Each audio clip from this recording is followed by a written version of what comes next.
৩৫০০ টাকার গুজরাটি মোড়া তৈরি করলাম ৩৫০ টাকায়। হ্যালো এভরিওয়ান, আসসালামু আলাইকুম। কাঠকে সমানভাবে ৩ এবং ৪ পায়ে কাট করে নিয়েছিলাম। তারপর একটু মোটা টাইপের জিআই তার দিয়ে গোলাকারভাবে একটি সাপোর্ট তৈরি করেছিলাম যেন সিমেন্টের মিক্সচারটা এটাতে স্ট্রং করে। তারপর আমি এখানে সিমেন্ট, বালি এবং পানি দিয়ে মিশ্রণ তৈরি করেছিলাম। এখানে সিমেন্টের পরিমাণটা একটু বেশি থাকবে। পুরনো একটা রঙের বালতিতে নিচে অবশ্যই তেল ইউজ করবেন। তেল লাগিয়ে তার উপর সিমেন্টের মিক্সচারটা ঢেলে তারপর জিআই তারের গোলটা দিব। তারপর আবার সিমেন্টের মিক্সচার ঢালবো এবং কাঠগুলোকে স্কচ টেপ দিয়ে সমানভাবে মেপে বসিয়ে রাখবো। ওভারনাইট রাখার পর এটা এরকম হয়ে যাবে। এত সুন্দর জামাটি কাট করে ফেললাম। সিমেন্টের অংশটুকু কমপ্লিট করার পর অনেকেই জানতে চেয়েছিলেন যে এটা কমফোর্টেবল কিভাবে হবে।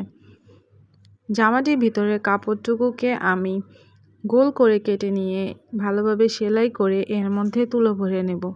আপনারা চাইলে এখানে স্পঞ্জ বা ফোম জাতীয় জিনিস ব্যবহার করতে পারেন।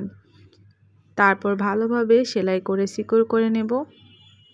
সিমেন্টের তৈরি করা মোড়ার উপরে বসিয়ে যে জামাটা কাট করেছিলাম তার উপরের অংশটুকু এখানে ভালোভাবে হট গ্লু গান দিয়ে আটকিয়ে নিব।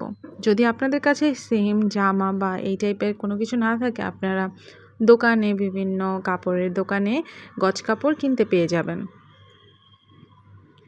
তো আপনারা আমাকে কমেন্টে অবশ্যই জানাবেন আপনাদের কাছে আমার এই কাজটি কেমন লেগেছে এবং ৩,০০০-৪,০০০ টাকা গুজরাটি মোড়া যদি আপনারা খুবই কম দামে বাসায় বানাতে পারেন তাহলে কিন্তু মন্দ হয় না, বলেন? কাজটা কতটা ভালো লেগেছে, আমার কাজে কি ভুল রয়েছে, কিংবা আপনারা ট্রাই করেছেন কি না অবশ্যই আমাকে কমেন্টে জানাবেন এবং ছবি দিতেও ভুলবেন না। ভালো থাকবেন।